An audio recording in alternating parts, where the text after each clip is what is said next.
شہزادی الارا بچپن سے ہی شیشوں اور سنہری پردوں کے درمیان پلی تھیں۔ محل کی دیواریں اس کے لیے قید خانہ بن چکی تھیں، جہاں ہر قدم پر روایات اور ذمہ داری کا بوجھ تھا۔ اس کے والد بادشاہ رائن ایک سخت مگر انصاف پسند حکمران تھے۔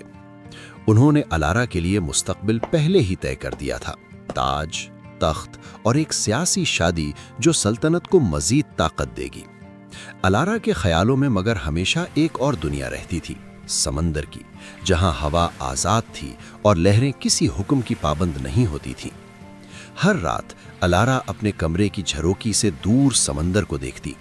لہروں کی آواز اسے بلاتی تھی جیسے کوئی رازدار دوست ہو۔ اس کے دل میں خوف بھی تھا اور بے چینی بھی۔ اسے پتا تھا کہ اگر اس نے اپنی زندگی خود چنی تو اسے اپنے باپ کے غصے اور پوری سلطنت کے قانون کا سامنا کرنا پڑے گا۔ ایک رات جب چاند آدھا چھپا ہوا تھا اور محل میں خاموشی تھی، الارا نے اپنا فیصلہ کر لیا۔ اس نے سادہ لباس پہنا، اپنے بال ڈھانکے اور چپکے سے پچھلے دروازے سے نکل گئی۔ شہر کے بندرگاہ تک کا سفر اس کے لیے خطرناک تھا۔ ہر سایہ اسے پہچان لینے کا خوف دیتا تھا، مگر اس کے قدم نہیں رکے۔ بندرگاہ پر ایک تجارتی جہاز تیار کھڑا تھا۔ اس کا کیپٹن جہاں اپنی بے باک آنکھوں اور سخت چہرے کے ساتھ ملاحوں کو حکم دے رہا تھا۔ جہان نے بہت سمندر دیکھے تھے، بہت طوفان جھیلے تھے، مگر کسی شہزادی کو کبھی نہیں۔ جب الارا نے اس سے گزارش کی کہ اسے ساتھ لے جائے تو جہان نے صرف اتنا کہا: سمندر رحم نہیں کرتا، جو آئے اسے پورا دل لانا ہوتا ہے۔ الارا نے بنا ہچکچاہٹ جواب دیا: میرا دل یہیں ہے۔ جہاز رات کے اندھیرے میں روانہ ہو گیا۔ شہزادی الارا پہلی بار محسوس کر رہی تھی کہ وہ سانس لے سکتی ہے، مگر خوشی کے ساتھ ساتھ خوف بھی تھا۔ اگر بادشاہ کو پتہ چل گیا تو وہ پوری طاقت سے اسے واپس لانے کی کوشش کرے گا۔ سمندر پر دن اور رات گزرنے لگے۔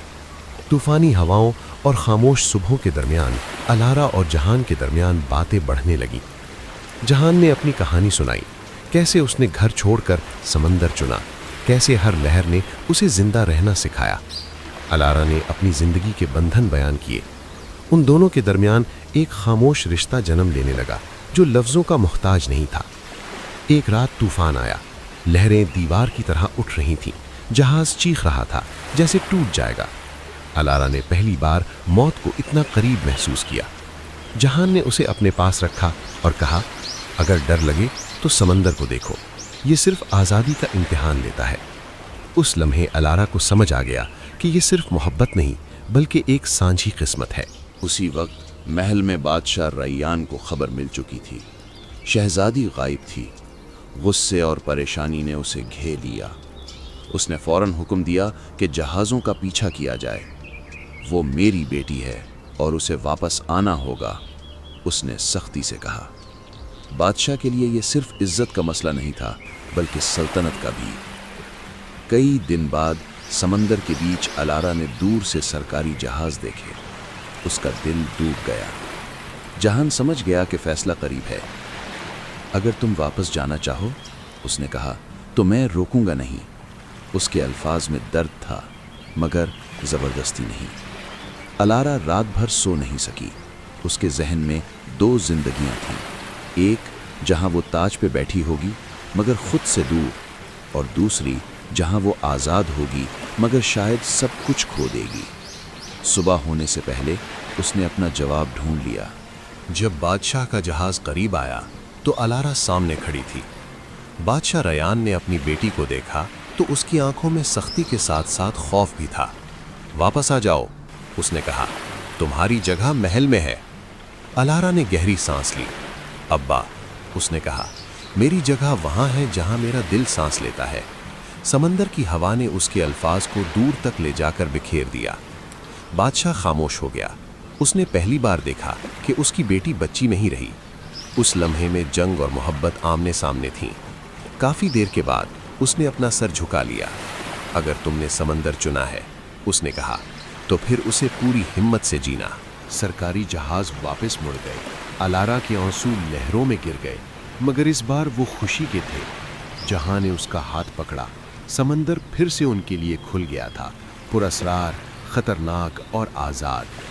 اس طرح شہزادی الارا نے تاج نہیں بلکہ اپنی زندگی چنی، اور سمندر نے اسے اپنی کہانیوں کا حصہ بنا لیا، جہاں ہر لہر ایک نیا امتحان اور ہر صبح ایک نئی امید تھی۔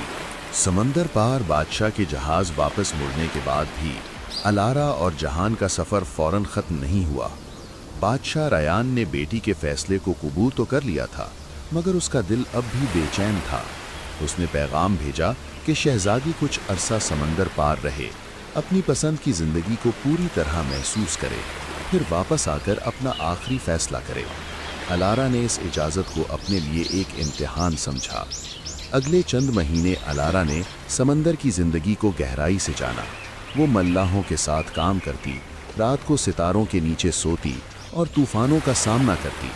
جہان ہر قدم پر اس کے ساتھ رہا، کبھی کیپٹن کی حیثیت سے، کبھی صرف ایک ہمسفر کی طرح۔ ان مہینوں میں ان دونوں کی محبت اور گہری ہو گئی۔ الارا کو اب یقین ہو چلا تھا کہ آزادی صرف بھاگنا نہیں ہوتی، بلکہ ذمہ داری قبول کرنے کا نام بھی ہوتا ہے۔ ایک دن سمندر بالکل پرسکون تھا جب بادشاہ کا ایک اور پیغام آیا۔ اس دفعہ الفاظ میں حکم نہیں، درخواست تھی۔ بادشاہ ریان نے لکھا تھا کہ سلطنت کو اس کی ضرورت ہے اور وہ جہاں کو بھی قبول کرنے کے لیے تیار ہے، بشرط یہ کہ دونوں واپس آ کر ساتھ حکمرانی کریں۔ الارا نے خط بند کر کے آنکھیں بند کر لیں۔ اب وہ بھاگ نہیں رہی تھی، اب وہ لوٹ رہی تھی۔ جہاز جب بندرگاہ پر لگا تو شہر نے پہلی بار ایک شہزادی کو مسکراتے ہوئے دیکھا۔ بادشاہ ریان نے جہاں کو غور سے دیکھا، پھر اپنی بیٹی کے ہاتھ کو اس کے ہاتھ میں دے دیا۔ شادی سادہ مگر شاندار تھی۔ سمندر اور محل دونوں اس دن ایک ہو گئے۔ الارا رانی بنی اور جہاں بادشاہ۔ انہوں نے مل کر ایسی سلطنت قائم کی جہاں روایات اور آزادی دونوں ساتھ چلتی تھی۔ سمندر اب بھی الارا کو بلاتا تھا، مگر اب وہ واپس آنے کا راستہ جانتی تھی۔ کہانی یہاں ختم نہیں ہوئی، بلکہ ایک خوشگوار دور کا آغاز بن گئی۔